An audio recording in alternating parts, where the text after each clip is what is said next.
ఒకసారి సాధు సుందర్ సింగ్ గారు ట్రైన్లో వెళుతూ ఒక ఆయన ట్రైన్లో కూర్చున్న ఆయనకి క్రొత్త నిబంధన బైబిల్ ఇచ్చిండట చదవమని. ఆయన దాన్ని చూసి క్రైస్తవ ద్వేషి ఆయన వెంటనే బైబిల్ని రెండుగా చించి కిటికీలో నుంచి బయటపడేసిండట.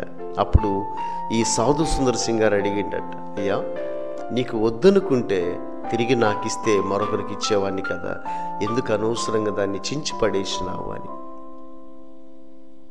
ఇక వెళ్ళిపోయినట్ట. కొంతకాలానికి ఆ దగ్గర ప్రాంతంలో ఒక కూడిక ఏర్పాటు చేస్తే అందులో ఈ సాధు సుందర్ సింగ్ గారు కూడా జాయిన్ అయిందట. ఆ కూడికలోకి ఆహ్వానం జరిగిందట. నేను వెళ్ళిందట.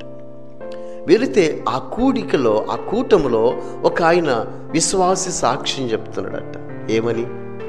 ఏమనంటే ఇదిగో నేను మారిన విధం ఏంటంటే, నేను ఒకసారి చనిపోదామని ఆత్మహత్య చేసుకుందామని నేను ట్రైన్ పట్టాల వెంబడి వెళుతున్నప్పుడు నాకు చినిగిపోయిన ఒక అట్టముక్క కనపడింది. దాని మీద పరిశుద్ధ గ్రంథము అని రాయబడింది. ఇదేదో బాగుందని చదివిన తర్వాత నేను చనిపోవాలని ఇంక నేను అనుకోలేదు. నేను బ్రతకాలి, ఈ బైబిల్ దేవుడు నన్ను బ్రతికిస్తాడు అని నేను తిరిగి వచ్చి ఈరోజు నేను రక్షణ పొందుకొని నా సమస్యలన్నీ తొలగిపోయి ఇంత హ్యాపీగా జీవించగలుగుచున్నాను అని సాక్ష్యం చెప్పిండట. అప్పుడు సాధు సుందర్ సింగ్ గారికి చాలా ఆనందం వేసిందట. ఎందుకు తెలుసా? ఆ చినిగిపోయిన బైబిలు ఆయన ట్రైన్లో నుంచి చింపి విసిరేసిన బైబిలే.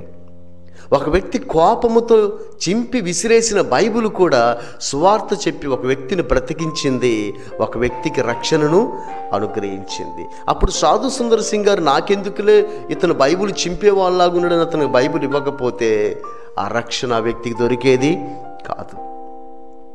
ఏ విధము చేతనైనా సువార్త ప్రకటించాలి. మనం విన్నది 10 మందికి చెప్పాలి. ఎందుకు దేవుడు మిమ్మల్ని ఇక్కడ కూర్చోబెట్టి వినిపిస్తున్నాడు ఈ మాటలంటే ఇక్కడ వినేసి ఇంటికి వెళ్ళిపోమ్మని కాదు, వచ్చి కూర్చొని కాసేపు నిద్రపోదామని కాదు కదా. ఈ మాటలు విని వాటి ప్రకారం నువ్వు నడుచుకొని ఈ మాటను 10 మందికి ప్రకటించాలి. ఎందుకంటే రాకడ సమీపించింది.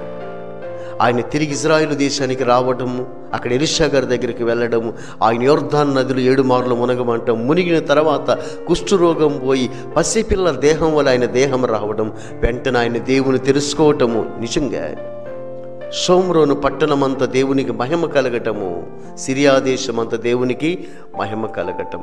అద్భుతం ఏంటంటే ఒక చిన్న పాప చెప్పిన సువార్త దేవుణ్ణి ఎంత గొప్పగా మహిమపరిచిందో చూడండి. మరి మనం ఏం చేస్తున్నాం? ఎంతమందిని ప్రభు దగ్గర తీసుకొస్తున్నాం? బాధాకరం ఏంటంటే మన ద్వారట కొంతమంది దేవుని దగ్గర నుంచి బయటికి వెళ్ళిపోతున్నారట. మన క్రియలను బట్టి మన మాటలను బట్టి కొంతమంది దేవుని దగ్గర నుంచి బయటికి వెళ్ళిపోతున్నారంట. ఇది చాలా శాపం అయిపోద్ది మనకి. మిమ్మల్ని బట్టి కదా నా నామము అన్ని జనుల మధ్య దోషుల పాలవుతుంది అంటున్నాడు దేవుడు. మిమ్మల్ని బట్టి దేవుని దగ్గరకు రావాలి, కానీ మిమ్మల్ని బట్టి దేవుని దగ్గర ఉన్నోళ్ళు ఆత్మీయులు బయటికి వెళ్ళిపోకూడదు.